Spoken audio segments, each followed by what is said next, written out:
రేపు జరగబోయే పాలిసెట్ పరీక్షల నిర్వహణ సాఫీగా సాగేందుకు నేడు వరంగల్ గౌట్ పాలిటెక్నిక్ ప్రిన్సిపాల్ మరియు పాలిసెట్ కోఆర్డినేటర్ బైరి ప్రభాకర్ 12 సెంటర్ల అబ్జర్వర్స్ మరియు కోఆర్డినేటర్స్ ఒక సదస్సు నిర్వహించి పలు సూచనలు చేశారు. ఈ కార్యక్రమానికి స్పెషల్ అబ్జర్వర్ టి కృష్ణవేణితో పాటు అసిస్టెంట్ కోఆర్డినేటర్ జి నటరాజశేఖర్ హాజరైనారు. తదనంతరం పాలిసెట్ కోఆర్డినేటర్ ప్రభాకర్ విద్యార్థులకు పలు సూచనలు చేశారు. రాష్ట్ర వ్యాప్తంగా జరగబోయేటువంటి పాలిటెక్నిక్ ఎంట్రన్స్ పాలిసెట్ 2024 సంబంధించినటువంటి వరంగల్ సెంటర్స్ యొక్క chief superintendents, assistant chief superintendents అందరికీ కూడా ఈరోజు బ్రీఫింగ్ సెషన్ కండక్ట్ చేయడం జరిగింది.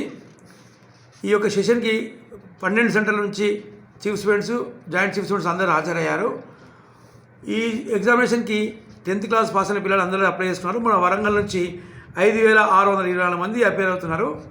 వీళ్ళందరూ కూడా పిల్లలు 10 గంటలలోపే ఎగ్జామినేషన్ హాల్కి చేరుకోవాలి. 10 నుంచే ఎగ్జామ్ సెంటర్లకు అలౌ చేస్తారు. సో ఎగ్జామ్ 11 నుంచి స్టార్ట్ అవుతుంది. 11 నుంచి 1 గంట వరకు ఎగ్జామ్ ఉంటుంది. కానీ 11 దాటిన తర్వాత పిల్లల్ని లోపలికి అలౌ చేయరు.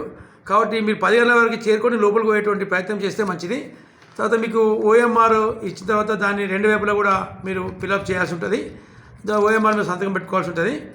తర్వాత మీకు హెచ్బి పెన్సిల్ కానీ 2H పెన్సిల్ కానీ తీసుకోవాలి కంపల్సరీగా. ఎరేజరు, అలాగే blue or black point pen కూడా తీసుకోవాల్సి ఉంటుంది. ఎలాంటి ఎలక్ట్రానిక్ పరికరాలను అనుమతించరు.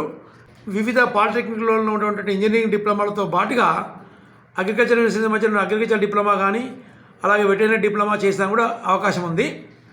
అయితే ఓన్లీ ఇంజనీరింగ్ డిప్లొమా చేయాలనుకున్న వాళ్ళు ఈ రేపటి ఎగ్జామ్లో మ్యాథ్స్, ఫిజిక్స్, కెమిస్ట్రీ ఈ 3 సబ్జెక్టులు అటెంప్ట్ చేస్తే సరిపోతుంది.